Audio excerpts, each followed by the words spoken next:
Hey everyone, this is Leo Young, and this is Impressive Talks and Thoughts, episode 14. And yeah, this is the Legends of Tomorrow talk that was originally supposed to come with the recape. So here's the deal. I had recorded this about 3 times. First time, the audio failed. Second time, the file became corrupted. And the last time, well, did I say 4 times or 3 times? 3 times, I'm sorry. And the third time, I just straight up could not find the file. So I'm doing this for a 4th time. And I'd like to apologize that this video is coming out so damn late. Anyways, so here's the deal about Legends of Tomorrow. I'm basically going to be talking about the entire thing, not a recap, but just my own, again, talks and thoughts. Talking my thoughts and talks and thoughts, whatever. And right off the bat, I just have to say, I'm disappointed with Legend. I think I have yet to find an actual, negative review of Legends of Tomorrow, but I haven't been looking hard enough, because it just doesn't really matter to me.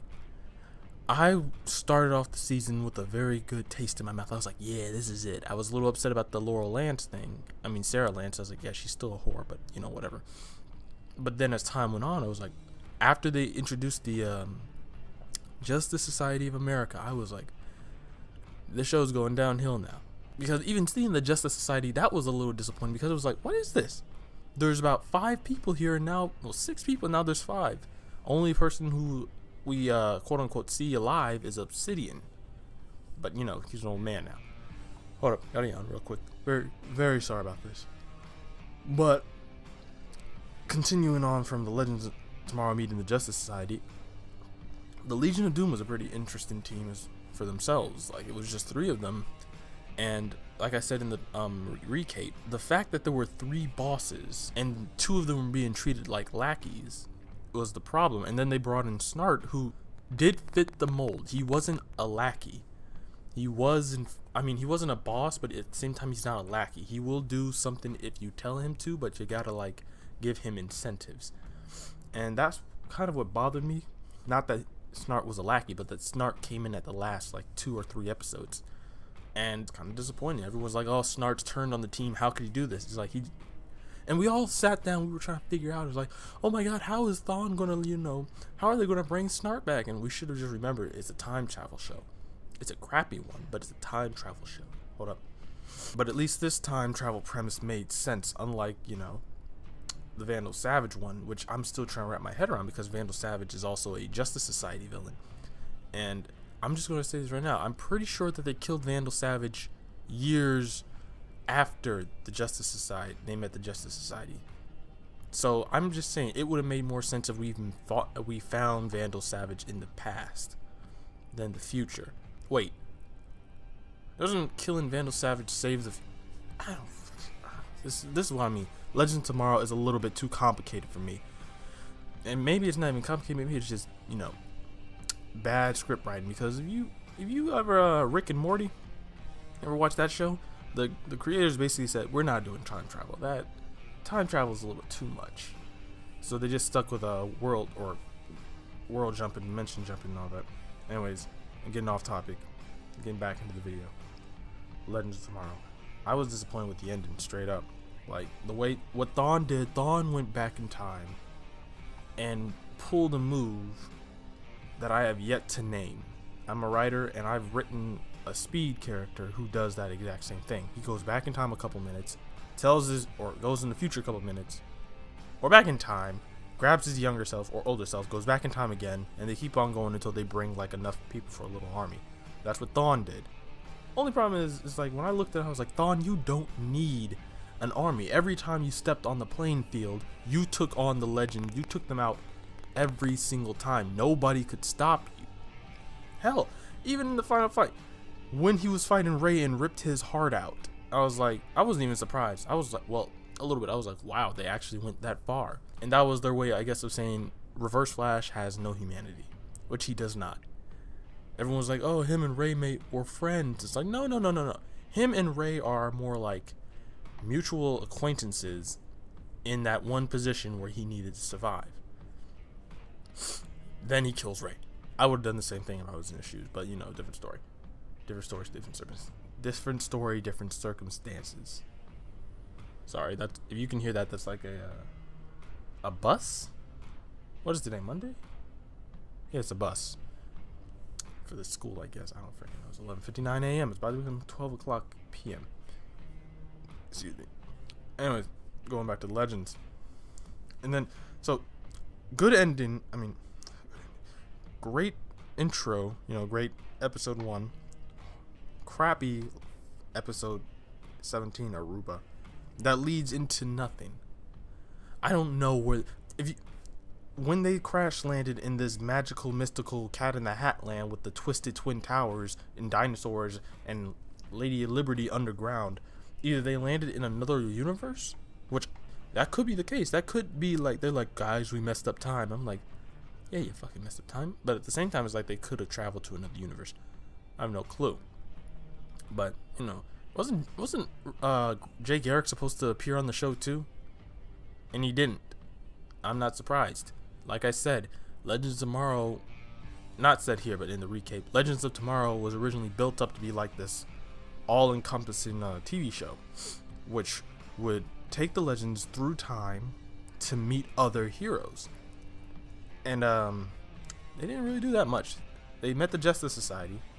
That was pretty cool for what it was worth. It was useless though, because like I said, in the recap, which I'm gonna finish this off by talking about the crossover, because I didn't do that in the 2-part episode. They met the Justice Society. They met Sergeant Rock, and I don't know if that last dude counted, but if he did, you know what I mean when I said the last dude. When they went to World War II, they met with this one dude. I forgot his freaking name already. Whatever. It was very disappointing. I don't want to sound like I'm beating up the show. The show had its good moments because, yeah, I literally just sat there and thought about it. I was like, what good moments did it have? Because that Jonah Hex episode was a little bit of crap on a stick. The Samurai episode, also a little bit of crap on a stick. The Shogun. Wait, no, that is the Samurai episode. I guess the Shogun. The Al Capone one was kind of cool, I guess, maybe. Okay, yes, Al Capone and George Lucas. Those 2 episodes were pretty cool. And that's the sad part, is like the episodes I'm saying are pretty cool are the ones that are like closer to modern era. Is like the farther you go back, the worse the team, gets. Like that one episode where Ray's like, I know, but I have to stay here. I'm a smart man, but I want to fight with King Arthur's army at the round night table. I want to do all of this. And Ray is just not killing it for me. Ray is... Oh, wait, no, he is killing it for me, but I'm talking about the show. Ray, for a smart dude, is stupid as fuck. And I guess that's like their idea of saying since he's so smart, he's like awkward. But it's like, in season 1, you got the team, you got Snart, Stein, and yourself. Oh, and Mick captured by the Russians and thrown into a gulag, or the gulag. I don't remember if it's like a group of gulags or one gulag. Gulag. Season 1, oh yeah, and then in season 1 you also did that freaking Ant-Man thing where you grew, which was like, I guess for some people who don't know you, is like, wow. In my mind, I'm like, what the fuck is going on? Why is he growing? And I guess it's because you have a metal suit. I don't know. I don't know anymore about the Atom. I don't know about White Canary because she doesn't exist in the comics, not in this capacity. I don't know about the Atom. Nate is not like what I thought he would be. Nate is a little bit of a bitch compared to his comic book counterpart, but at least he's still like strong, but he still made some dumbass mistakes. Vixen, okay, that's a different Vixen. I mean, I can't even comment. That's her grandma. Well, it was supposed to be her grandma, if you get what I'm saying. Hint, hint. Firestorm was, wow, I can't, okay, so here's the deal. Firestorm, 30% of the show, I believe he showed up. When he did, his head was not flaming. His head flamed when they saw the reverse version of him, I think. And when the very first few episodes came out, his head was on fire. After that, it was like he was just not flaming headed. And that was like, to me, it was a little disappointing. But at least they used his transmutation. I'm gonna call that his transmutation ability, where he can turn an object into another thing. That was pretty cool. And then he did with the with that machine that Zoom had. I forgot what it was called. He did it with a machine zoom had, and he turned it into jelly beans. And I was like, oh, that's pretty radical.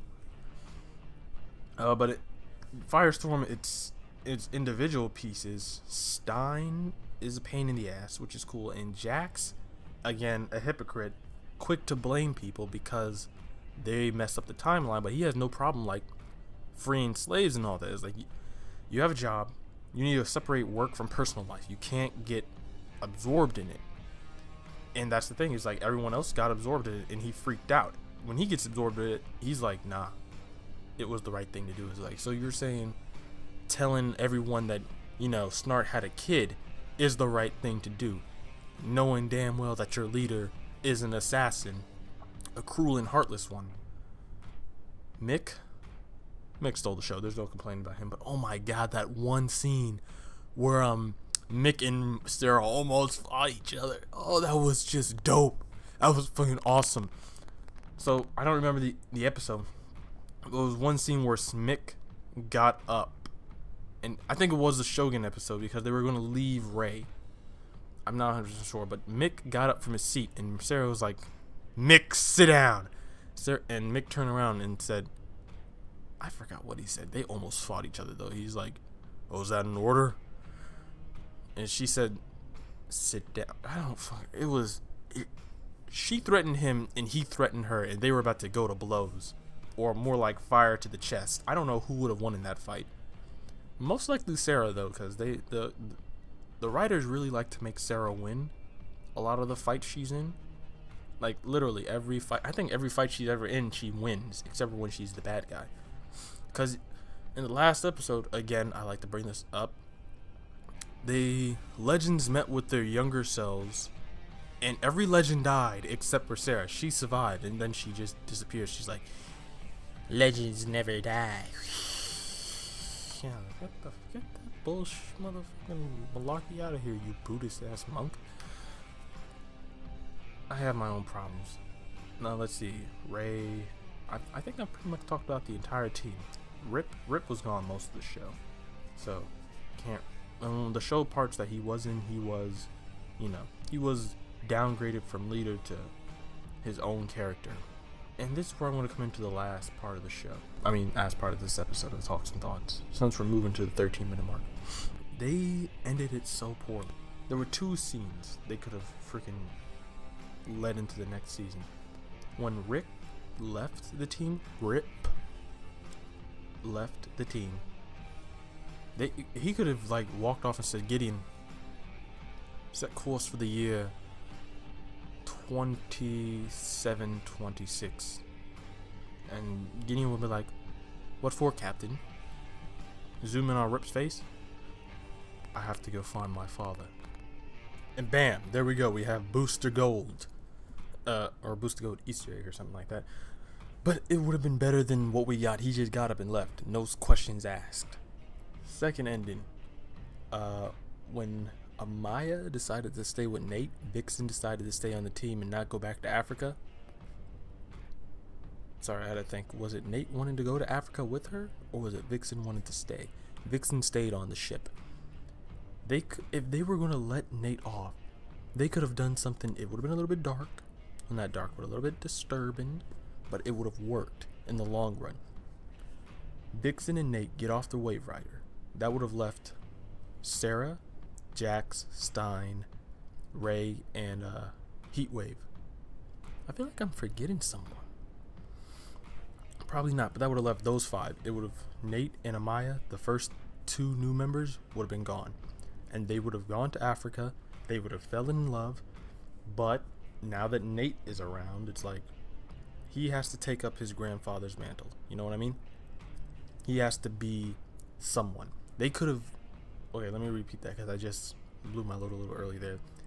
What I mean is they could have basically said, Nate stayed in the past. The Wave Rider returns to 2017. Or 2006. What year do they count as? Wouldn't they go back to 2014 or something? Whatever. They would go back to 2017, and then they would see things have changed a little bit. Arrow is now, a little bit darker. He's having problems with Prometheus. There's an evil speed god fighting Flash, which they didn't know about. And now, the Justice Society of America is around. Because what happened was, Nate acted as his grandfather, working with the Maya, brought the Justice Society back. Why? The Vietnam War. Bam, right there. We could have gotten a restate of the Justice Society. But no, what they did was Cat in the Hat world.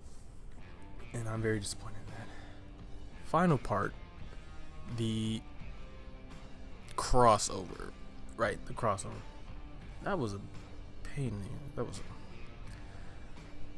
a lot of people keep on saying the Supergirl episode was a waste of time. It was, but we're not here to talk about Supergirl. We're here to talk about the Legends of Tomorrow.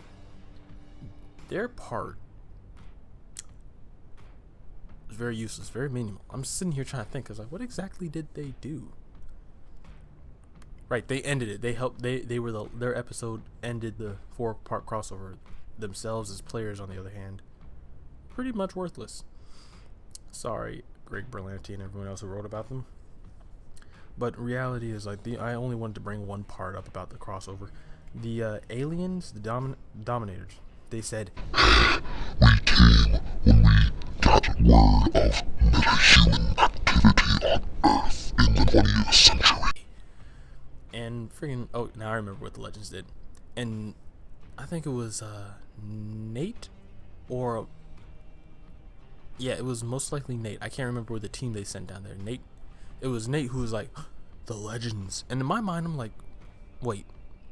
So the Dominators came in the 20th century because the Legends had a metahuman. Don't forget, there was only one metahuman on the Legends teams, and it was Obsidian. Everyone else was a human, and a worthless one at that.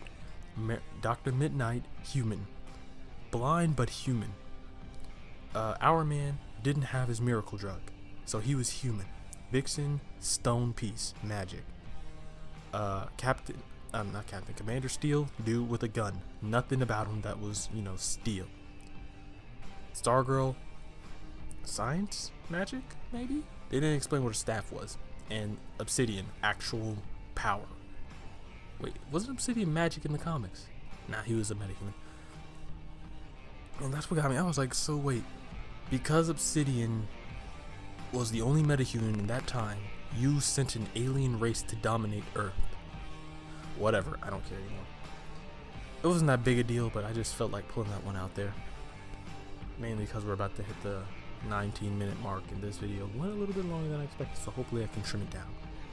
Anyways, I do hope you guys enjoy. I do hope you guys find some, some pieces or some facts about this season that you guys seem to apparently enjoy, and try to dispute me on some of it. If you actually do agree with some of my facts, that's great. Leave a comment and like, and don't forget to subscribe down below. Anyways, I'm Leo Young, and I will see you. Damn, I missed the 19-minute mark. I'm Leo Young, and I will see you in the next one. Peace.